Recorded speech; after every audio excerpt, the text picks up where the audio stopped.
What would you do if the only partner you trusted, the one who once saved your life, suddenly couldn't hear your voice anymore? In the frozen outskirts of Portland, a war veteran named Luke Harlow thought his K9, Shadow, was lost forever, broken by the ghosts of war. But when a storm rolled in and hope seemed buried beneath the snow, a stranger appeared, carrying a single whistle that would awaken everything Luke thought was gone. Before you see the miracle that changed them both, the bond that only God could have written, take a moment to like, share, and subscribe. Miracles still walk among us. Winter fell heavy over Portland that week, a gray silence pressing down on streets slick with frost. The Willamette River, half frozen like it too had stopped breathing. The federal K9 training complex sat on the outskirts of the city. Rows of concrete kennels lined with barbed wire, their roofs glittering white beneath a reluctant dawn. Inside, Luke Harlow tugged his wool coat tighter, breath misting in the air. He had seen worse winters. Afghanistan had sandstorms instead of snow, but the cold still found the cracks in his bones. Luke was 38, a man who moved like he'd been built for battle and forgot how to stand down. His face carried the rough geometry of old discipline, square jaw shadowed by stubble, deep-set blue eyes that always scanned for exits even in quiet rooms. Years in uniform had left him with the posture of someone who expected an explosion when the world went too still. He had come home 6 years ago after his last tour as a Marine staff sergeant. The war had ended for everyone else, but not for Luke. It lived beneath his ribs, ticking quietly. The K9 center job had been meant as therapy. Structure, purpose, a chance to train others instead of fighting ghosts. Sergeant Dorsey met him at the gate, a barrel-chested man in his 50s with a voice like gravel and too many winters behind him. "You're the new guy," Dorsey said, not unkindly but without ceremony. "They say you've handled working dogs before." Luke nodded. "A few lifetimes ago." Dorsey grunted. "Good. Then maybe you'll have better luck with the problem child." He motioned toward the far end of the kennels, where the air seemed colder somehow. "Name's Shadow, 4 years old. German Shepherd, sable coat. Smart as hell, or used to be. Now, just stares at the wall." Luke followed the man down the icy path, boots crunching on packed snow. The kennels echoed with barks and the metallic clang of feeding bowls, but when they reached the last stall, silence pressed in. Shadow sat in the corner, his fur a blend of ash and rust, eyes the color of gunmetal. He didn't growl or bark. He simply watched, the way soldiers do when they don't trust peace. His left ear bore a jagged scar. His tail rested motionless on the concrete. "Transferred in from a non-civilian program," Dorsey said, handing Luke a thin file. "No training logs, no handler notes. He fails everything. Obedience, tracking, scent ID. The others call him the ghost dog. Good luck." Dorsey turned and left, leaving Luke alone with the quiet creature. Luke crouched beside the gate, studying the dog the way he used to study recruits before battle, searching for the fracture line between fear and defiance. "Morning, partner," he said softly. "You look about as tired as I feel." Shadow didn't blink. For a moment, Luke thought the dog might be deaf, but then one ear flicked, just slightly. A sign, not of obedience, of acknowledgement. He opened the gate, slowly, careful not to startle him. "Let's get some air," Luke said, clipping the leash to Shadow's collar. The dog didn't resist, but neither did he cooperate. He walked like someone forced to march toward something they didn't believe in. The training yard was an expanse of frozen dirt and orange cones. A handful of other handlers were already there, laughing and calling out commands to their dogs. One of them, Officer Reeves, a tall man in his late 20s with slicked back hair and the cocky ease of someone who'd never lost much, called out, "Hey, Harlow, that the reject?" His German shepherd, Diesel, executed a perfect heel. Better get him a retirement plan before he bites his tongue trying to remember how to sit. Laughter rippled through the yard. Luke didn't answer. War had taught him that silence was sometimes sharper than words. The first drill was basic. Heel, stop, pivot, return. Kindergarten for any service dog. Luke started the routine with calm authority. Shadow followed for 3 paces before stopping dead, eyes unfocused. "Heel," Luke said again, tone even. Nothing. The dog's chest rose and fell quickly, not from exertion but anxiety. He wasn't disobeying. He was waiting for something that never came. Luke recognized that look. He'd seen it in men waiting for a commander who'd already died. Throughout the morning, Shadow's failures multiplied. He froze at hand signals, ignored scent boxes, and flinched at sudden noises. But when Luke turned away for a moment, when the dog thought no one was watching, something changed. Shadow's posture sharpened. He scanned corners, aligned himself with sight lines, calculated movement. The precision was instinctive, almost tactical. Then, as soon as Luke made eye contact, the awareness vanished, replaced by blank obedience. The others thought they were training a dog. Luke was starting to think they were unearthing a soldier. At lunch, Luke sat on the bench beside the kennels with a paper cup of coffee that tasted like rust.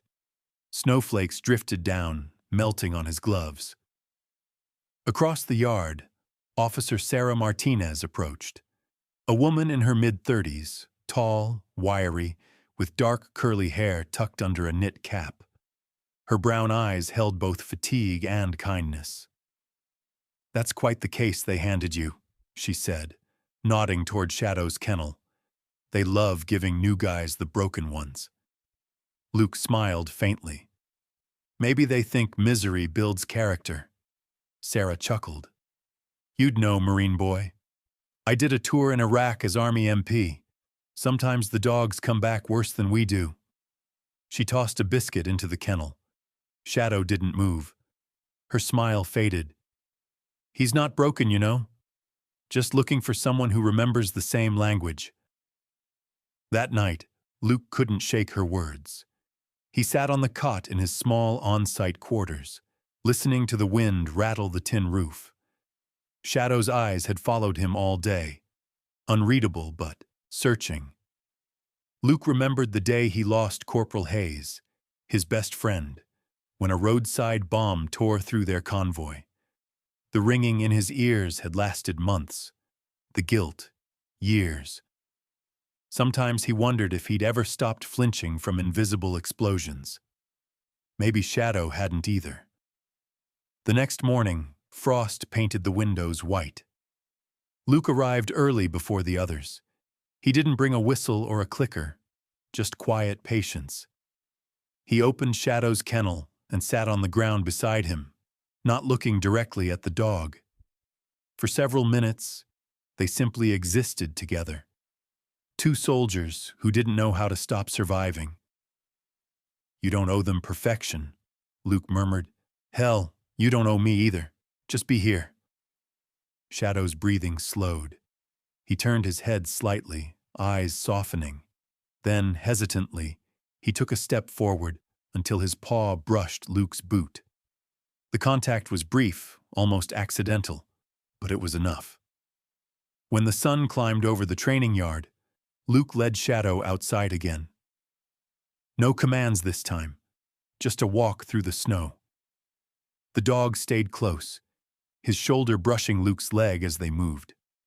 Somewhere deep inside, trust began to thaw. For the first time since his return to civilian life, Luke didn't feel like he was walking alone. That evening, The sky over Portland bled into copper light. Luke sat on the bench outside the kennels, steam rising from his cup. Shadow lay at his feet, watching the sunset with unblinking calm. The snow whispered softly against the wire fences, and Luke realized something simple but sacred. Healing doesn't begin when pain ends. It begins when someone decides to stay. The winter sun barely touched Portland that morning. A pale disk hung behind clouds that looked heavy enough to crush the horizon. The training field was a frozen sprawl of gray and silence, broken only by the rasp of breath and the crunch of boots over ice. Luke Harlow walked beside Shadow, no leash this time, letting the dog set his own pace. It had been 3 days since Shadow first touched his boot, a gesture so small most people would have missed it. But to Luke, it felt like the first heartbeat of trust after a long coma. He had started coming to the field early, long before the other handlers arrived. No shouting, no commands, no pressure, just quiet companionship. Sometimes they walked the perimeter together. Sometimes Luke sat in the frost, reading aloud from old field manuals or letters from the war, his voice low and steady like a heartbeat in the cold. It didn't matter that Shadow couldn't understand the words. What mattered was tone, the kind that said, "I'm here, and I'm not leaving." That morning, Officer Sarah Martinez joined them, carrying 2 steaming cups of coffee. She wore a faded green parka and a navy beanie pulled low over her curls, her cheeks flushed from the cold. "You're out here before sunrise again," she said, handing him one of the cups. "You trying to freeze the trauma out of both of you?" Luke smiled faintly. "If it works, we'll patent it." Sarah laughed, her breath a soft cloud in the air. She knelt down near Shadow, who was watching her cautiously. "Hey, soldier," she whispered. "You giving him a hard time?" To her surprise, Shadow took a step forward, nose twitching at the smell of her gloves. Sarah's smile softened. "You know," she said to Luke, "there's a woman in admin, Dr. Laura Keene. She used to handle rehab for military dogs. She's only here twice a week, but she's got a gift for getting through to them. Maybe you should talk to her." Later that afternoon, Luke found Dr. Keene in the medical wing, a modular building that smelled faintly of disinfectant and wet fur. She was in her early 40s, tall and slender with silver-streaked auburn hair tied back in a low ponytail. Her eyes were gray, sharp but kind, the kind that saw through defenses without tearing them down. "Sergeant Harlow," she said after glancing at his badge. "Or do you prefer Luke?" "Luke's fine," he said, shaking her hand. Her grip was firm, confident. "You're working with Shadow, right?" she asked, already knowing the answer. When he nodded, she gestured toward a small office cluttered with files and faded photographs of K9s. "That dog's been through hell," she said softly, pulling one photo from the wall, a younger version of Shadow beside a man in combat fatigues. He was part of a DoD program called Sentinel Division.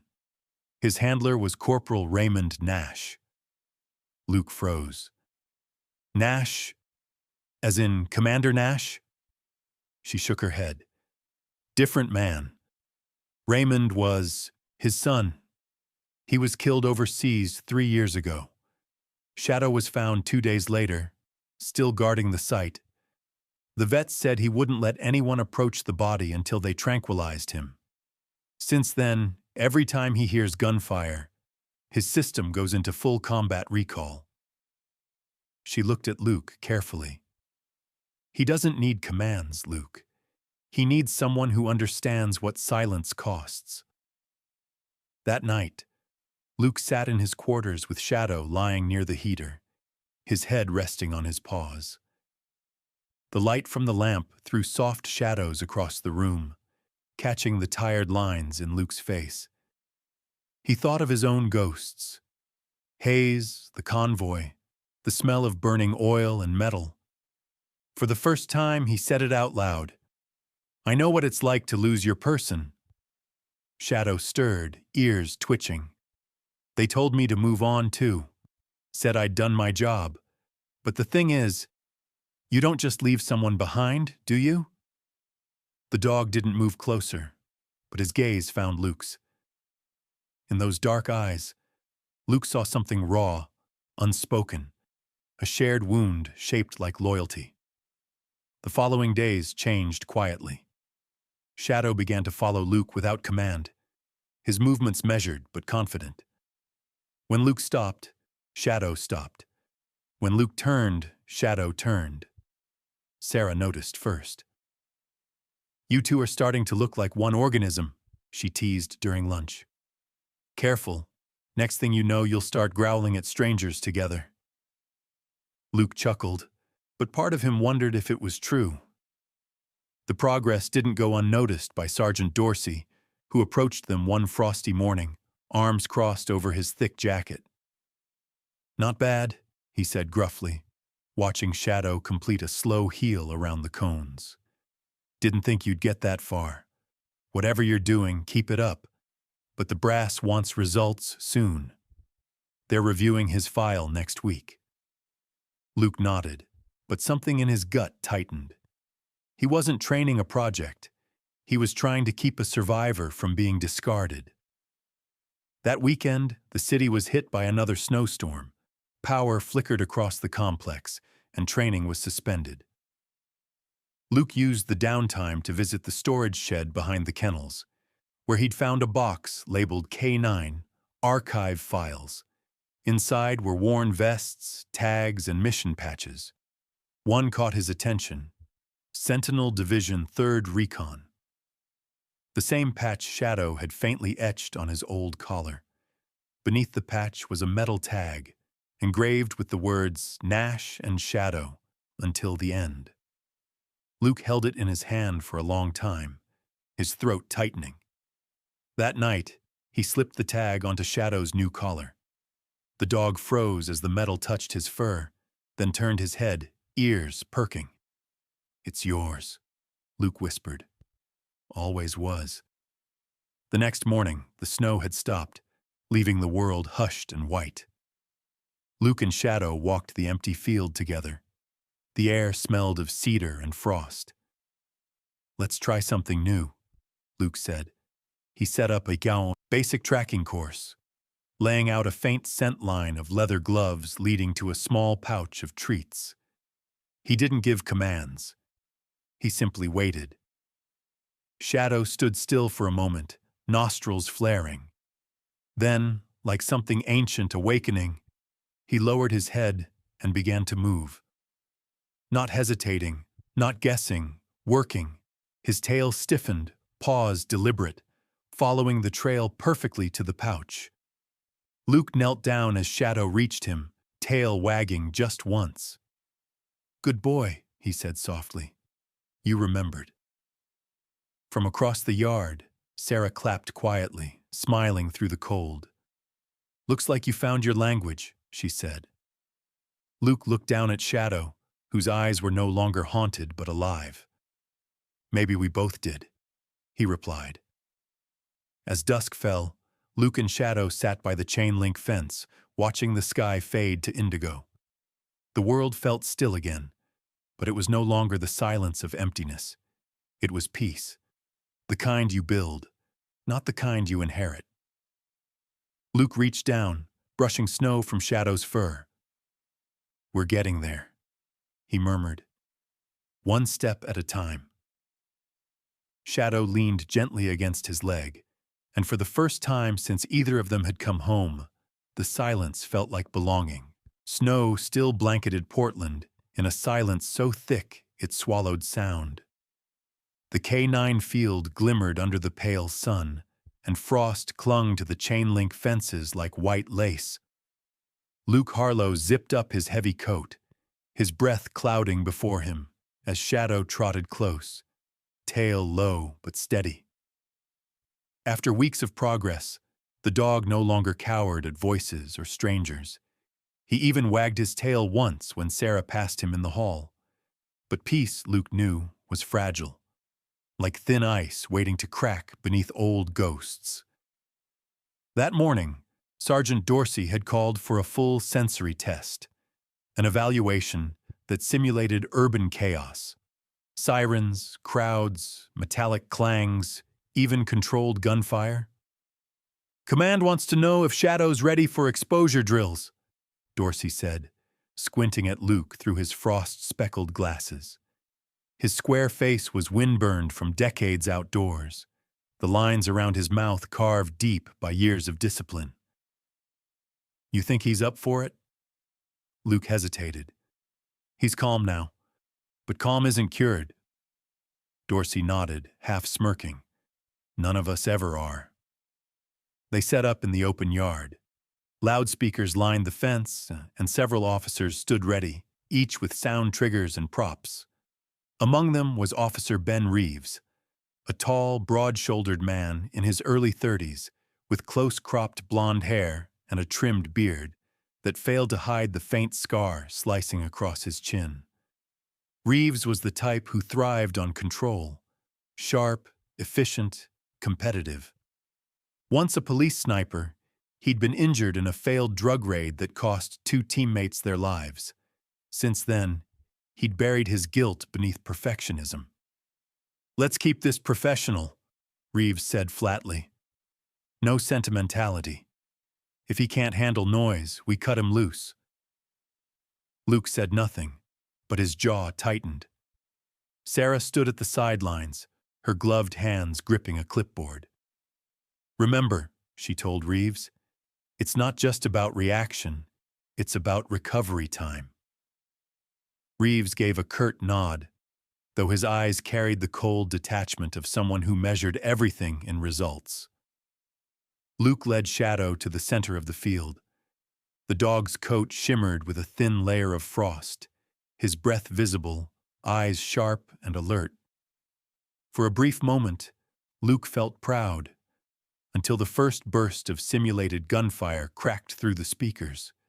It was only blanks, but the sound sliced through the cold like lightning. Shadow froze instantly, his ears flattened, his muscles coiled tight. His breathing changed, shallow, rapid, survival-driven. Luke recognized it at once. Not fear, memory. The dog's eyes went glassy, pupils dilating, as if he were staring through time itself. "Easy," Luke murmured, crouching low. "You're safe. It's just sound." But Shadow wasn't there anymore. He spun toward the perimeter, barking sharply, scanning the empty air like a sentry under attack. Then he bolted, straight toward the maintenance shed beyond the training yard. Reeves cursed, fumbling with his headset. "We've got a runner!" But Luke was already moving, snow crunching beneath his boots. He chased the dog past the cones and through the gate, heart hammering. He found Shadow wedged beneath the old supply truck, body trembling violently. The dog's eyes were wide, fixed on something invisible, an enemy no one else could see. "Shadow," Luke whispered, kneeling in the snow beside him. His own heartbeat slowed, matching the rhythm of the dog's breaths. "It's not real. You're home." For several minutes, Luke didn't move, didn't reach out, just stayed still, letting his presence fill the silence. The wind howled softly through the yard. Finally, Shadow blinked, his gaze focusing. His body sagged as though a great weight had released him. He crept forward and pressed his head gently against Luke's leg. Sarah and Dorsey approached from behind, boots crunching over the snow. "You okay?" Sarah asked, crouching. Luke nodded. "He went somewhere else," he said quietly. "Not panic. Memory." Dorsey scratched his beard, frowning. "Then we need to find out where that somewhere is." Later that day, Luke sat in Dr. Laura Keene's office, Shadow curled by his chair. Dr. Keene listened intently, her silver-streaked hair falling loosely from its tie. "This is classic combat recall," she said. The sound triggered his memory loop. He wasn't reacting to the present. He was reliving the past. She opened a drawer and pulled out an old dossier. "I've been digging into the Sentinel Division records you mentioned. I found something new." She handed him a faded photo, a group of soldiers kneeling beside their dogs, dusty and smiling beneath a desert sun. One man stood out, young, lean, with kind eyes and a crooked grin. "Raymond Nash," she said softly. "Shadow's handler, killed during Operation Emberline." Luke studied the image. In the corner, Shadow stood alert beside Nash, younger but unmistakable. "He's been waiting for someone who never came back," Luke murmured. Dr. Keene nodded. "Just like some men wait for a command that never comes." That night, Portland's streets glowed orange beneath the snow-filtered streetlights. Luke took Shadow for a walk along the riverfront. The wind off the Willamette carried the sharp scent of salt and metal. "You did good today," he said quietly. Shadow walked close, brushing his leg. "You got scared, yeah, but you came back. That's what matters." They paused near the railing overlooking the frozen river. The city hummed distantly, muffled by snow. Luke looked at Shadow and felt the strangest sense of recognition, like seeing himself reflected in another life.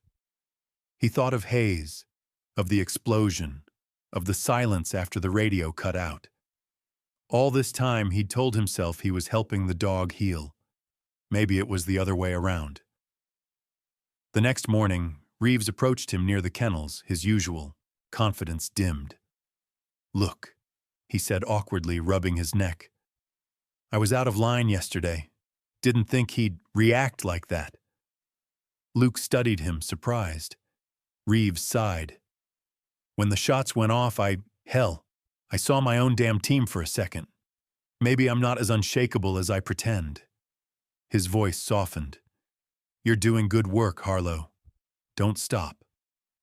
He left before Luke could reply. That afternoon, Dr. Keene arranged a controlled recovery drill. No weapons, just gradual noise exposure paired with scent tasks. Luke agreed, but only under one condition. He would lead. The session began under a gentle snowfall. A faint recording of distant traffic played through the speakers. Shadow hesitated at first, but followed Luke's low, steady voice. When a brief metallic clang echoed across the field, his ears flicked, but he didn't flee. Instead, he looked at Luke and waited. Luke smiled faintly. "There you go," he whispered. "We face it together." When the test ended, Shadow trotted beside him, head high, eyes bright with something new. Not confusion, not obedience, awareness. Luke reached down and scratched behind his ear. "That's it, soldier. You remembered who you are." The day ended with the sky streaked pink and blue, the snow glowing like embers beneath the fading sun. Luke stood with Sarah by the fence, watching Shadow chase his own reflection on the icy ground. "He's not the same dog," Sarah said softly. "Neither are you." Luke exhaled, his breath turning white in the cold. "Guess that's the point," he said. The ghost in the gunfire had quieted, at least for now. The storm came without warning. By dawn, Portland was buried under white silence, the streets swallowed by snowdrifts, and the world looked as though it had been erased and redrawn in shades of gray.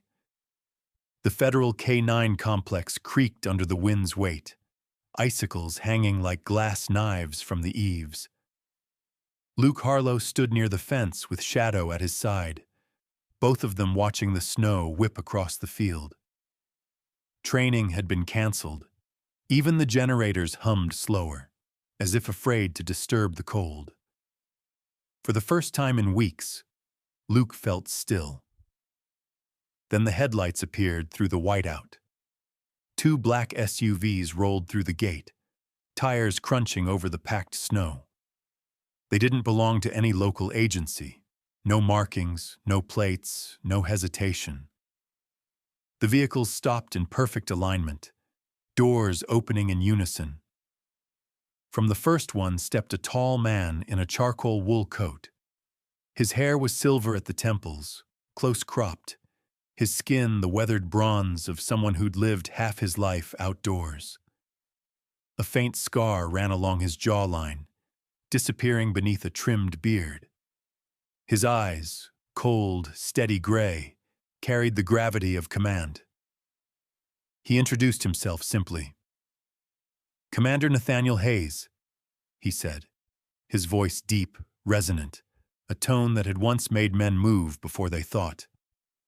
"I'm looking for a dog named Shadow." Sergeant Dorsey emerged from the admin building, his hat dusted with snow, confusion etched into his features. "Commander, this is a federal facility. You'll need to—" Hayes cut him off with a glance sharp enough to silence. "I have authorization." He handed over a folded letter marked with the insignia of the Department of Defense. Dorsey frowned, scanning it. The paper was official, the kind that didn't get questioned. "Follow me," Dorsey muttered. Luke, who had been standing by quietly, felt a strange pulse at the name. Hayes. His chest tightened. "You're here for Shadow?" he asked, voice steady but eyes searching. Hayes turned toward him, studying him the way predators study the wind. "You must be Harlow," he said. "I read your file. Marine Corps, 3rd Recon, Kandahar deployment." Luke's heart lurched. "You were—" "Commander Hayes," he said slowly, the realization dawning like a slow sunrise. "Your son, Raymond Nash, he was Shadow's handler." The air thickened. Snow hissed softly against the silence. "He was my son," Hayes said, his voice low but controlled. "And that dog was his partner." Dr. Keene arrived then, wrapped in a heavy navy coat, her auburn hair caught with snowflakes. Her expression carried both recognition and caution. "Commander Hayes," she said gently, "you're retired from active service. What brings you here now?" Hayes's eyes softened slightly when he saw her. "Closure," he said, "and maybe something else." Inside the briefing room, the storm pounded against the windows. Luke sat opposite Hayes, with Sarah and Dorsey standing near the door. Shadow lay on the floor, alert but calm, watching the stranger with unblinking attention. Hayes rested his gloved hands on the table. "3 years ago," he began, "Sentinel Division was ordered into Emberline, a covert operation in northern Syria. My son led a small team. Shadow was his point dog. They were ambushed in a collapsed factory rigged with explosives. Ray got the civilians out. He didn't make it." He paused, jaw tight. "When they found Shadow 2 days later, he was still guarding the site. Wouldn't eat, wouldn't move. They tried to separate him from my son's body. He attacked anyone who came close. Eventually, they sedated him." Dr. Keene lowered her eyes. "That matches the notes I found." Hayes nodded. "After that, the paperwork disappeared. Someone reclassified him as unsuitable for redeployment. No mention of trauma, no handler match, just dumped into the civilian system." His gaze shifted to Luke. "Until you." Luke felt Shadow stir beside him, pressing closer. "He's been through hell," Luke said quietly, "but he's fighting his way back." Hayes looked at the dog, his son's last companion, and for a moment something old and unguarded flickered behind his stoic exterior. "Ray used to say Shadow wasn't just a dog," he murmured. "He said he was the quiet between gunshots." The room was silent except for the storm's distant roar. Then Hayes stood. "I want to see what he remembers." They moved to the training yard.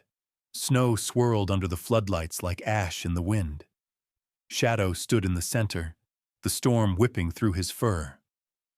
Hayes faced him from 10 paces away, eyes locked.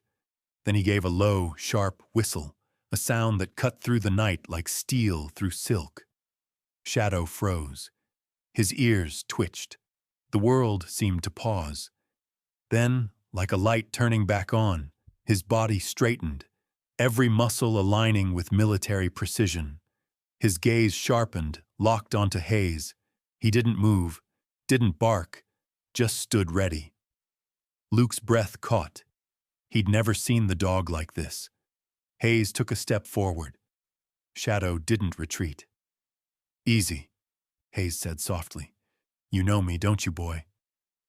The dog's tail lifted, wagging once, a slow, deliberate movement. Hayes smiled faintly, the lines in his face softening for the first time. "There you are," he whispered. "Still my son's soldier." For a moment, no one spoke. The wind dropped. Even the snow seemed to hang still in the air. Then Hayes turned to Luke. "You've done good work, Harlow," he said. "You gave him purpose again." Luke shook his head. "He did that himself. I just stayed long enough to see it." Hayes nodded. "You remind me of my son. Same stubborn mercy." He exhaled, watching his breath vanish in the cold. "Shadow doesn't need a commander anymore. He needs a partner. Someone who knows what it means to lose and still show up." Luke knelt beside Shadow, running a gloved hand over his neck. The dog leaned into him, calm and steady. "He already chose," Luke said quietly. Hayes smiled, a small, sad smile that carried both pride and grief. "Then maybe that's enough." He turned toward the vehicles, coat flapping in the wind. Before he left, he placed a small medal on the table inside, the insignia of the Sentinel Division. "For him," he said, nodding toward Shadow. "For both of you." By the time the SUVs disappeared into the storm, dawn had begun to break. The snow glowed gold where sunlight touched it. Luke stood in the yard, the medal cold in his palm, Shadow beside him watching the horizon. "We'll carry it from here," Luke murmured. Shadow nudged his leg softly, as if in agreement. And for the first time since the war, Luke felt that maybe some ghosts didn't need to be buried. They just needed someone to walk beside them until the snow stopped falling. The snow had thinned, but hadn't left. It clung stubbornly to the corners of the training yard, turning the world into a pale, fragile thing. Portland's winter light filtered through the clouds, soft and golden, like mercy after a storm. Luke Harlow stood at the edge of the field, gloves in hand, Shadow sitting alert beside him. The Sentinel insignia Commander Hayes had left behind glinted on Luke's chest pocket, a quiet reminder that some honors didn't come with medals, only responsibility. It had been a week since Hayes's visit. The command had approved one final evaluation before the new K-9 program began its restructuring. Sergeant Dorsey had called it the closure drill, part demonstration, part assessment, the kind of test that decided whether a dog stayed in service or was retired. "No pressure," Dorsey had said that morning, though the worry lines on his face told a different story. "You've done miracles, Harlow. Just don't let the suits from D.C. see the cracks." Standing beside him now was Captain Everett Lang, the government-appointed observer. Lang was in his mid-40s, lean but tightly wound, his posture immaculate as though the air around him had rules. His face was all straight angles, sharp jaw, narrow nose, pale eyes that seemed to calculate everything. The faint white scar on his temple betrayed an old field injury. Rumor said he'd lost part of his hearing in an explosion and refused a desk job afterward. He spoke in clipped sentences, a man allergic to wasted words. "We'll begin at 1000 hours," he said, glancing at his watch. No deviations.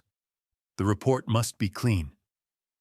Sarah approached from the far end of the yard, her parka zipped to the chin, clipboard tucked under her arm. "You okay?"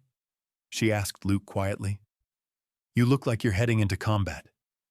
He smiled wryly. "Maybe I am." Her brown eyes softened. "He'll follow you. He always does." She gave Shadow a reassuring pat on the head. "Show them who you both are." The loudspeakers crackled to life. "Handler Harlow and K9 Shadow. Proceed to position." Luke exhaled slowly, feeling the old rhythm of mission prep settle into his bones. The world narrowed. Breath, snow, heartbeat. "Ready, soldier?" he murmured. Shadow's tail flicked once, acknowledgement. The course was set across the open yard, now dotted with mock obstacles. Overturned crates, wooden barriers, scent markers, and simulated threat stations. At the far end, a small crowd of officials and officers gathered behind glass panels inside the observation hut. Among them, Dr. Laura Keene watched silently, her gloved fingers clasped together. She had fought for this test to be fair, not another checklist of obedience, but something closer to what Shadow was born for: purpose under pressure. The whistle blew. Shadow launched forward with a smooth, controlled power that sent snow spraying behind him. Luke followed, issuing calm, brief commands, not out of dominance but synchronization. They moved as one organism, reading each other's pace, rhythm, breath. The first challenge, scent identification, was effortless. Shadow found the target box in seconds, sat beside it, eyes flicking toward Luke for confirmation. "Good," Luke said softly, and they moved on. Then came the sound triggers. Machinery, car horns, voices through hidden speakers. Shadow's ears twitched, his muscles tensing, but he didn't break. When the gunfire simulation erupted, the same sound that had once sent him spiraling into terror, Shadow froze only for a heartbeat. His eyes met Luke's, searching. Luke held his gaze steady. "It's all right," he said quietly. "I'm here." The dog exhaled, shoulders relaxing, and continued forward. The watching officers murmured among themselves. Dr. Keene smiled faintly.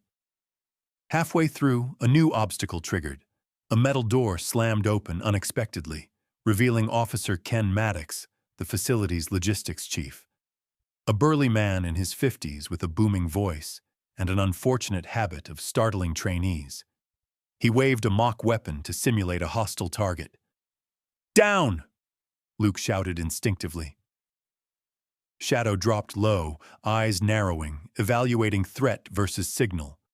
Instead of attacking, he circled wide, positioning himself between Luke and Maddox, guarding but calm, the perfect defensive response. Maddox grinned despite himself. "That's one hell of a dog," he muttered. When the test ended, silence hung over the field like fog. Even Captain Lang's rigid posture seemed to ease as he scribbled into his notepad. Luke dropped to one knee, wrapping an arm around Shadow. "You did it," he whispered. "You really did it." Shadow's tail wagged once, slow and sure, before pressing his head into Luke's chest. Lang approached, snow crunching beneath his polished boots. "That display was exemplary," he said flatly. "Handler and unit demonstrated full synchronization under stress. Effective immediately, K9 Shadow is approved for active duty under special designation, demonstration, and trauma rehabilitation program." He paused, glancing at Luke. "You'll remain his handler if you choose." Luke looked up, startled. "If I choose?" Lang nodded once.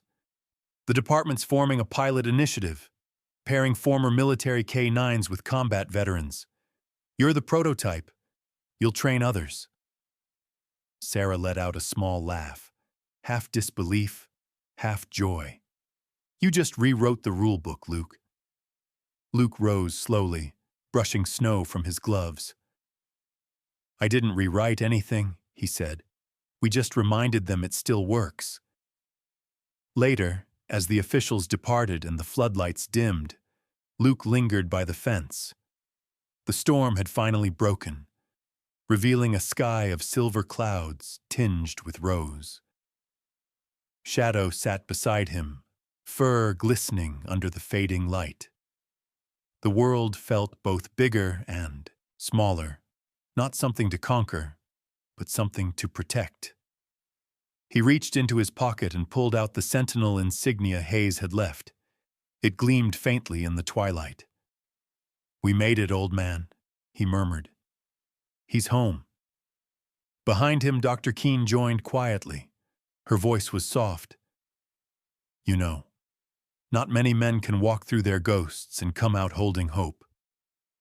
Luke smiled faintly. "Maybe I just followed someone who never stopped." Shadow gave a low, contented sigh and leaned against his leg. The last command had never been spoken aloud, but it echoed between them all the same. Stay. And so they did. A man and his dog standing watch over the quiet snow, both finally at peace with the silence. Sometimes miracles don't arrive with thunder or light from heaven. Sometimes they come quietly, walking on four paws beside a weary soul. Shadow wasn't just a dog saved from failure. He was a reminder that God's grace often hides in the ordinary, in patience, in loyalty, in the small act of staying when others would walk away. Luke didn't find redemption through orders or medals, but through love that expected nothing in return. Maybe that's how God works in all our lives. Not through grand gestures, but through the gentle nudge to keep believing, to reach out, to forgive, to start again. Every day holds a hidden miracle if our hearts are still enough to see it. If this story touched you, share it with someone who might need hope tonight. Comment below and tell us where you're watching from. We love hearing your stories.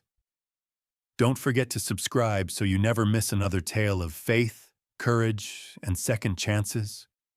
May God bless you, your loved ones, and all those who keep believing that even in the coldest winter, He still sends His angels, sometimes wearing fur, waiting by our side.